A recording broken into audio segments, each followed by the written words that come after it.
Alô, queridos e amados irmãos e irmãs em Cristo. Hoje, dia 16/8 do ano de 2020, domingo, como passa o tempo. Eu estava ansioso hoje por voltar a me comunicar com vocês, queridos e amados irmãos, espalhados por este mundo de Deus. Eu sei que vocês todos são escolhidos do Senhor. E sabe onde o nome de vocês está escrito? Nas palmas das mãos de Deus. Um lugar onde Deus jamais poderá esquecer de você.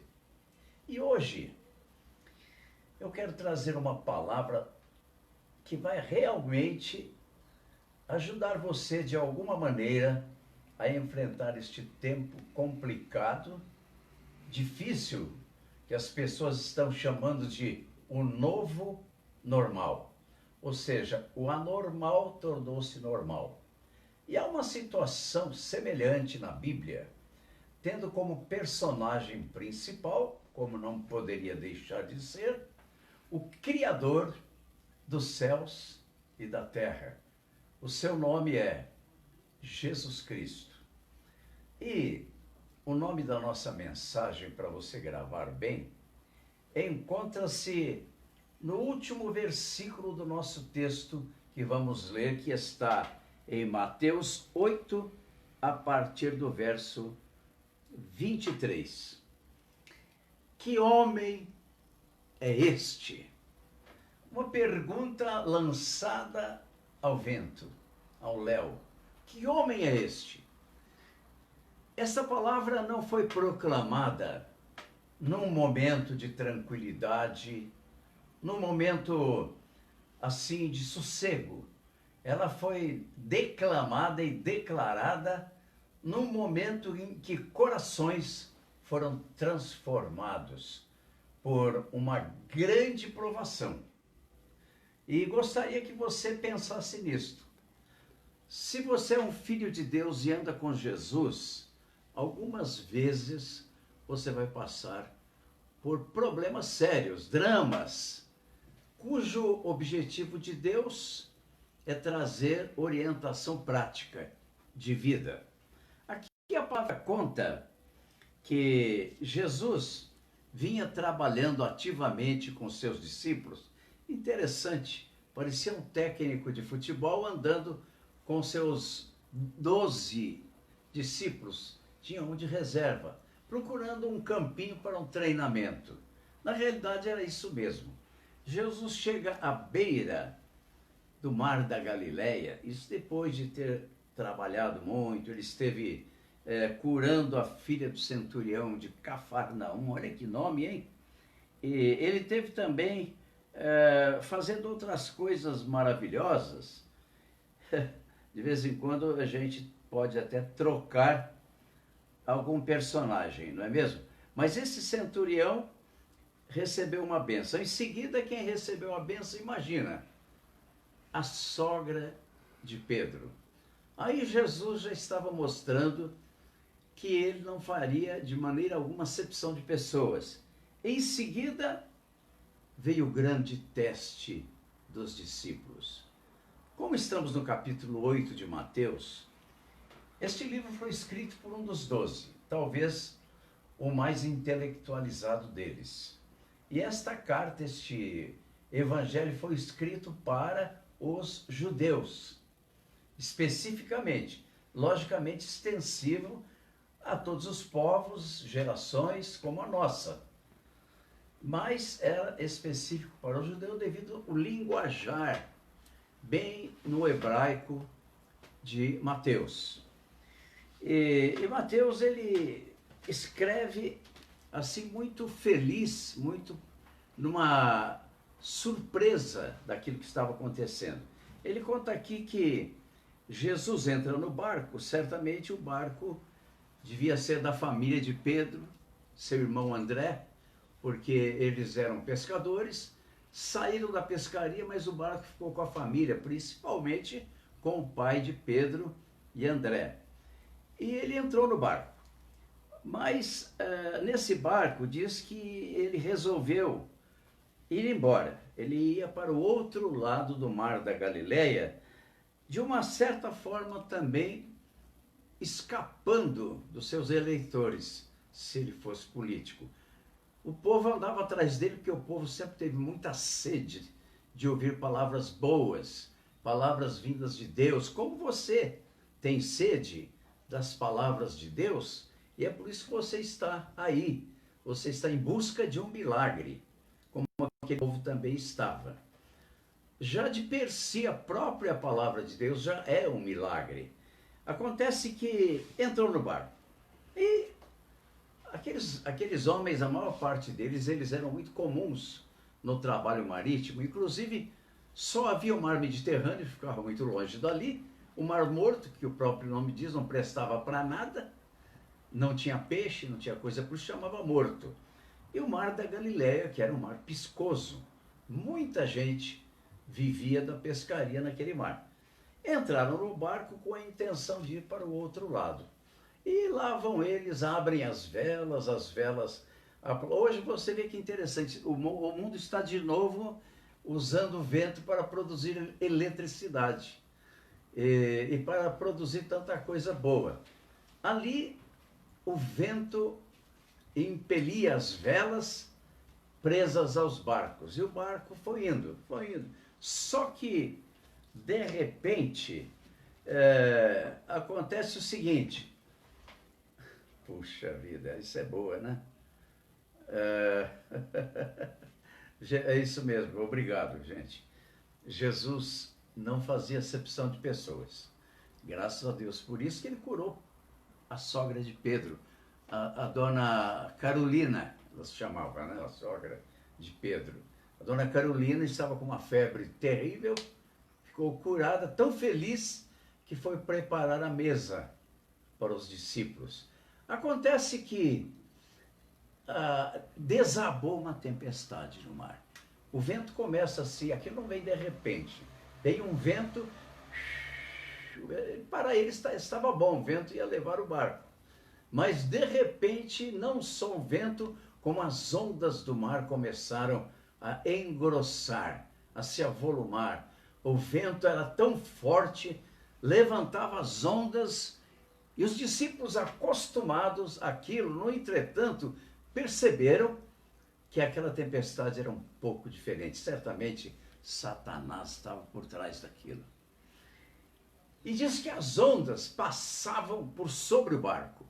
Eu imagino que aquele barco devia ter uma parte embaixo e que se fechava um alçapão em cima e embaixo não entrava água.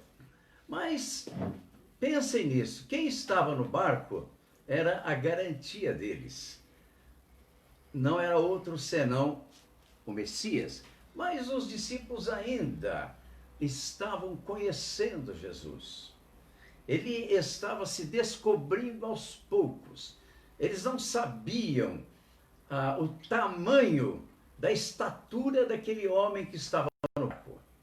Podiam pensar que ele se assemelharia a um dos grandes sacerdotes, um profeta, mas Deus, jamais eles iriam imaginar que eles estavam com o próprio Criador do céu e das estrelas e da terra e de tudo que há, do próprio mar. As criações não são maiores do que os seus criadores. Jesus era maior do que o mar. Mas ele não tomou conhecimento da tempestade. A tempestade ia indo e ele dormindo sofregamente, com a cabeça num travesseiro, num lugar mais seguro do barco. Mas eu imagino que o travesseiro devia ser envolvido num plástico, alguma coisa, não molhava por dentro. E ele continuou ali, o sono era tanto, o cansaço era tanto. Gente, nós os seres humanos, nós damos tanto cansaço para Deus, que eu não sei como Deus consegue continuar trabalhando como ele tem trabalhado. Ele tem que tomar conta do Líbano com aquela tempestade terrível, daquela explosão, parecia uma explosão atômica, levando uma nação a uma situação de desespero terrível. Justamente no tempo do Covid. E a gente tem que se preocupar mesmo. Imagina agora, muita gente está levando a Covid como uma coisa costumeira, mas todo dia, vai lá no jornal, quantos morreram? Ficou comum, 1.000 caixões de defuntos. Os marceneiros estão ganhando muito dinheiro, mas qualquer dia um deles vai ser enterrado também. Mas o desespero ali tinha uma semelhança, porque desespero é desespero. É como dor, ela pode vir de uma facada, pode vir de um tiro, pode vir de uma canivetada, pode vir de um tombo, dor é dor. Medo é medo. Pode ter medo disso, medo daquilo, medo daquilo, mas é medo. E aqueles homens, para chegar a ter medo da tempestade, é porque a situação era grave. Você já passou por uma situação dessa? Quem sabe ainda você está vivendo o rescaldo de uma tempestade ou você está entrando numa tempestade. Entrar na tempestade, se Jesus entra com você, olha, vem aqui a lição. Se Jesus entra com você, e segundo o que nós lemos na palavra, ele entra com você. Ele mesmo disse, estou convosco todos os dias. Todos os dias inclui os 7 dias da semana, os 30 dias do mês, os 365 dias do ano, com vocês. Até quando? Até o fim do mundo, o fim dos séculos, estou com vocês. Mas os discípulos até ali, eles não sabiam que Jesus, dentre tudo que ele podia também acalmar o mar e a tempestade, mas quando viram que não tinha outro recurso, falaram, vamos acordar. Não, coitado, está tão cansado. Mas isso aqui vai afundar, vai morrer todo mundo, ele também. Olha, não tem jeito, vamos lá acordá-lo. Mas ele pode achar ruim. Enfim, foram lá, o Pedro, que era muito bocudo, falou, mestre, olha aí a situação. O mar se revolta, as ondas nos dão pavor. Não se te dá que morramos? Podes assim dormir? Se a cada momento nos vemos, prestes a ir para o fundo. Aquela gritaria, imagina aqueles marmanjos. Quando bate o desespero, gente, a gente não está ligando para nada nem para ninguém, a gente quer mais é se safar.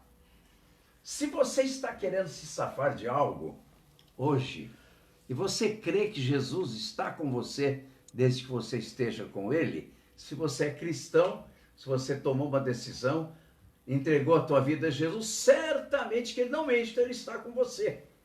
Diga comigo, Jesus está comigo. Jesus está comigo, olha que maravilha. Mas quando ele não está como assistente, ele não está como um espectador indiferente. Ele já está ali faz tempo para cuidar de você. Foi por isso que ele estava ali no barco. Ele estava sabendo o que ia acontecer. Ele sabe do amanhã, ele sabe o que você vai passar amanhã ou depois. E ele se ajunta ao teu lado e dos teus para protegê-lo. Muito bem, você conhece o resto da história. E eu vou contar o resto daqui a pouco. Olha, eu até cruzei os braços. Vou ser breve e rápido, porque o pastor Alexandre já está olhando e dizendo, olha, vai logo, que já tem gente saindo fora. Gente, vocês são terríveis, vocês não aguentam 10 minutos do pastor pregando. Vá lá que eu não sou lá grande pregador, mas por favor, né, gente? Uma vez por semana, tem misericórdia. Olha, uma tempestade desabou. Eu estava na minha casa, ainda no começo da igreja, como eu contava da outra vez. A Deise andou evangelizando mais umas outras famílias da rua de baixo. Chegou lá, uma senhora muito simpática, mas tão desesperada, pondo a mão no rosto, falando, pastor, pelo amor de Deus, vai na minha casa. Ela morava na rua de baixo. O meu marido, o que aconteceu, dona fulana? Eu não vou dizer os nomes. Eu sei que ela era esposa de um sargento do exército. Eu falei, mas o que está acontecendo? Ela disse, olha, o filho da mãe bebe igual um porco. Não sei se porco bebe, né? Mas bebe muito, fica louco. Aí ele fica triste, cai na cama e eu não sei, parece que ele vai morrer, está passando mal. Né? Por favor, pastor, vem na minha casa. E eu, mais do que depressa, Naquele tempo eu era lépido e rápido. Dei um salto, eu pesava só 68 quilos, estava bom. Saí correndo rua acima, ela indo correndo mais do que eu. Entrei correndo na casa, uma casa relativamente grande. Tinha 4 crianças lá. Mais ou menos eles, da idade dos meus filhos na época, amigos também. 2 meninas e 2 meninos. Ela me levou correndo para o quarto e eu olhei um indivíduo lá, branco, por incrível que pareça, acabado, parecia que estava morto, parecia que tinha chorado muito, e ela disse, é ele, pastor, ora por ele. Aí eu cheguei, eu olhei a desgraça que estava ali, falei, mas faz tempo que... faz tempo. Ela falou, já pensei em largar ele muitas vezes, mas eu não fiz por causa dos meus filhos, e porque eu tenho pena dele, desse coitado, tenho misericórdia desse indivíduo, eu não sei o que ele vai fazer. E ele tem um bom emprego, é sargento, ele vai perder tudo, pastor, a família não, ninguém aguenta mais. Ele chega sempre assim. Aí eu acordei ele estava chorando, lamentoso, orei por ele e falei, você, onde é que você trabalha? Eu conversei, orei e tal, depois fiz uma amizade com ele, quebrei o gelo. E falei, onde é que você trabalha? Ele falou, eu estou lá no quartel, ali perto da Estação da Luz. Eu falei, olha, eu tenho uma loja lá na 24 de maio, quando você sai, que hora você sai? Aí eu saio 5 horas, 5 e meia, falei, então passa na minha loja na 24 de maio, assim, assim, assim, que eu quero, todo dia você vai passar lá. Eu vou conversar com você. E ele foi no outro dia e me contou a desdita. Sabe, pastor, eu não sei, eu sei que eu não posso mais beber, a minha família está se acabando, meus filhos estão traumatizados, eu estou dando mau exemplo, eu jogo dinheiro no lixo, eu saio com prostituta, eu faço o inferno, eu não presto, só presto para morrer, mas o que vai ser da minha família? Aí eu falei, bom, fulano, não vou dizer o nome dele, né? Vamos dar um nome para ele aqui, vamos chamar ele de Pedro, vai? Mas não era Pedro. Se você está me ouvindo, segundo o nome, Pedro, é com você mesmo, você sabe. Você também, esposa, você sabe. E os filhos também hoje são moços, já casaram, né? Muito bem. Conversava com ele ali, orava por ele, cantávamos ali. Eu falei para ele, dei grandes orientações, eu já vinha dirigindo casas, ajudando em casas de recuperação. Tinha cristãos ali na loja que eram ex-pinguços também, bêbados, como era o irmão Beltrão, palhaço de circo, ex-alcoólatra da pesada, que recuperou a família. Então eu colocava eles frente a frente, falei, fulano, você agora está numa bifurcação, você tem que escolher a direita ou a esquerda. A direita é a salvação, é Cristo, restauração da família, da tua vida, do teu trabalho, do teu emprego, do teu amanhã. Agora, a esquerda é o inferno quando você morrer. Atrás da bebida vem o cigarro. Olha aqui, ó, puxou o maço. Eu já fumo 2, 3 maços por dia. Eu falei, você é mesmo um desgraçado, um infeliz, um miserável, ainda fuma. Você põe esse cigarro aí em cima da mesa.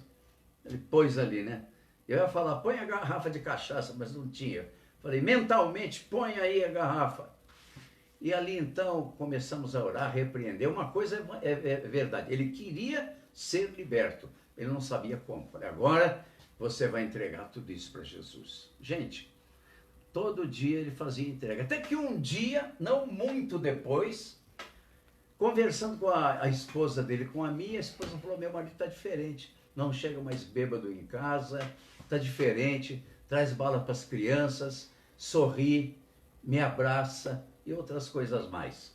Acontece que ele ficou liberto, se converteu, passou a frequentar a minha loja também com o aspecto de ajudar outras pessoas que passaram pela experiência dele. O tempo passou, o diabo não conseguiu destruir aquela família. A tempestade foi embora. Acabou a tempestade. Só Jesus pode acabar com as tempestades, de todo e qualquer tipo de tempestade. Qual tempestade você está vivendo hoje? Que tipo de tempestade te espera? Jesus diz para você, não te deixarei, nem te desampararei. O espanto daqueles discípulos foi tão grande quanto deste irmão. Olharam para ele depois que o milagre aconteceu e disseram: quem é este homem? Até ali eles não conheciam a totalidade da pessoa que Cristo é. E ainda muito mais eles iriam conhecer. Mas ali a pergunta foi essa: quem é este homem? Nunca vimos ninguém. Você já viu? Creio que não, nem eu, um homem aquietar o mar e a tempestade instantaneamente. E fez-se bonança.